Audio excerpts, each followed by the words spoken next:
वंदे मातरम. नमस्कार, मी संजय झेंडे. आपण पाहत आहात ॲक्विरियस इनसाइट्स हे यूट्यूब चॅनल. मित्रांनो, लोकसभेत महिला आरक्षणासंदर्भातचे विधेयक मंजूर झाले नाही. त्यानंतर चर्चा सुरू झाली ती भारतीय जनता पक्षाच्या आगामी प्लॅनची. काय आहे तो plan? One nation one election. पंतप्रधान नरेंद्र मोदी यांनी हा नारा दिला आहे. संपूर्ण देशात एकाच वेळी निवडणुका घेण्याचा संकल्प त्यांनी सोडला आहे. पण हे दिसते तितके सोपे नाही. का? महिला आरक्षणाच्या निमित्ताने काँग्रेस प्रणीत UPA आघाडीची दिसून आलेली एकजूट अशीच कायम राहिली तर भाजपचे वन नेशन वन इलेक्शन यासारखे मनसुबे यशस्वी होतील का? या पार्श्वभूमीवर भाजपची नवी रणनीती कोणती असेल? कारण वन नेशन वन इलेक्शन हे भाजपसाठी केवळ निवडणूक सुधारणा नाही, तर ते सत्तेच्या केंद्रीकरणाचे मोठे माध्यम ठरू शकते. याची जाणीव सत्ताधारी आणि विरोधी पक्षांना दोघांनाही आहे. त्यामुळे महिला आरक्षणाच्या वेळी दाखवलेली एकजूट कायम कशी ठेवता येईल यासाठी विरोधकांना काळजी घ्यावी लागेल. तर या विरोधकांच्या आघाडीमध्ये फूट कशी पाडता येईल यासाठी भाजपचे तथाकथित चाणक्य योजना आखतील.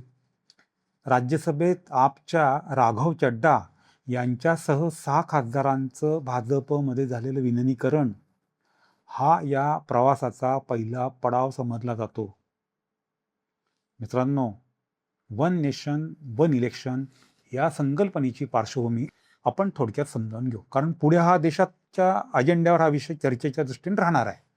भाजपचा दावा असा आहे की वारंवार होणाऱ्या निवडणुकांमुळे देशाच्या तिजोरीवर मोठा भार पडतो आणि आदर्श आचारसंहिता लागू असल्याने विकास कामांना खीळ बसते.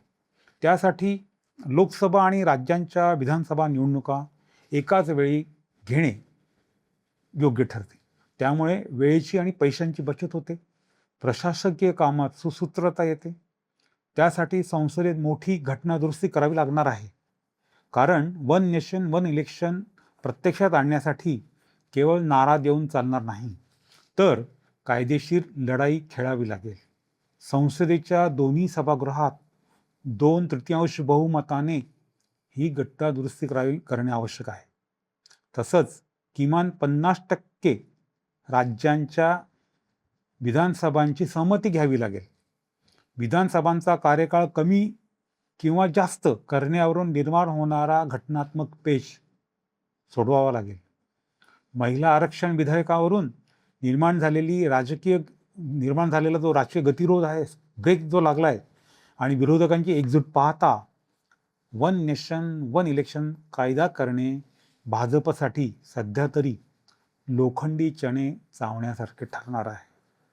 आगामी काळात ही रणनीती यशस्वी होते की केवळ घोषणाबाजी ठरते हे पाहणेसुद्धा औत्सुक्याचे ठरणार आहे. मित्रांनो, 10 वर्षात भारतीय निवडणुकांवरील खर्चात मोठी वाढ झाली आहे. निवडणुकांचा खर्च प्रामुख्याने 2 स्तरांवर होतो. एक म्हणजे सरकारी खर्च, निवडणूक आयोगाचा प्रशासकीय खर्च. दुसरा राजकीय पक्षांचा खर्च. हे जे वन नेशन वन इलेक्शन आहे त्याला ONOE असं म्हटलं जातं. असा पुढे आपण तोच उच्चार करू. या संकल्पनेचा मूळ उद्देश हा खर्च कमी करणे हा आहे. लोकसभा निवडणुकीचा संपूर्ण खर्च केंद्र सरकार उचलते. गेल्या काही निवडणुकांमधील सरकारी खर्चाची आकडेवारी आपण बघितली, एक नजर जर टाकली तर आपल्या लक्षात येईल की हा खर्च प्रचंड वाढलेला आहे. 2004 मध्ये हे आकडे कोटीमध्ये बरं का, 111,417 कोटी. 2009 111,512. त्याचवेळी राजकीय पक्षांचा एकूण खर्च झाला त्याच्यावर आपण एक नजर टाकू. Centre for media studies CMS च्या अहवालानुसार केवळ सरकारीच खर्चाचंच नाही तर राजकीय पक्ष आणि उमेदवारांनी केलेला खर्च देखील प्रचंड आहे. 2014 मध्ये ज्या लोकसभेच्या निवडणुका झाल्या त्यामध्ये 30,000 कोटी रुपये खर्च झाले. 2019च्या लोकसभा निवडणुकांमध्ये 60,000 कोटी आणि 2024 1,35,000 कोटी खर्च झालेला आहे.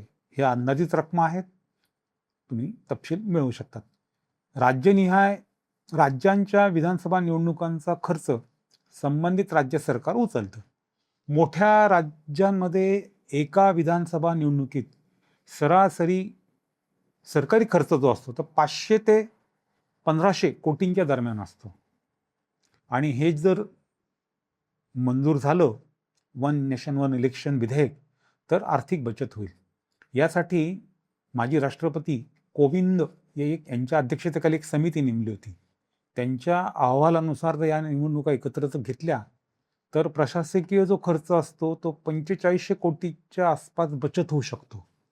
सुरक्षा दलांचं नियोजन, निमलष्करी दलांची वारंवार होणारी ने-आण आणि त्यावरील खर्च 50% कमी होऊ शकतो.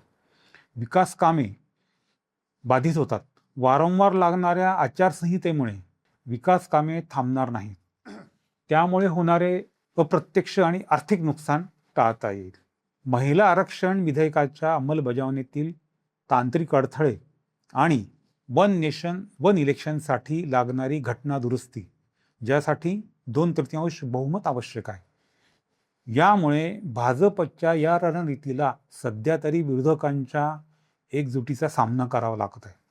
परंतु आर्थिक दृष्टिकोनातनं हा खर्च कमी करणे ही देशाची मोठी गरज असल्याचे सरकारचे मत आहे. यावर विरोधकांचे काय म्हणणे आहे ते आपण स्वतंत्र व्हिडिओच्या माध्यमातून जाणून घेऊ. या विषयाचा पार्ट 2 आपण लवकरच आणणार आहोत. मित्रांनो, एक फक्त रेफरन्स तुम्हाला देतो. चीनमध्ये एकपक्षीय राजवट आहे, वन पार्टी स्टेट, कारण तेथे संविधानच इतर पक्षांना सत्तेची संधी देत नाही. भारतात मात्र बहुपक्षीय लोकशाही आहे. डिटेल्स तुम्ही मिळवू शकतात. मित्रांनो, यावर आपली मते अवश्य नोंदवावी. जय हिंद.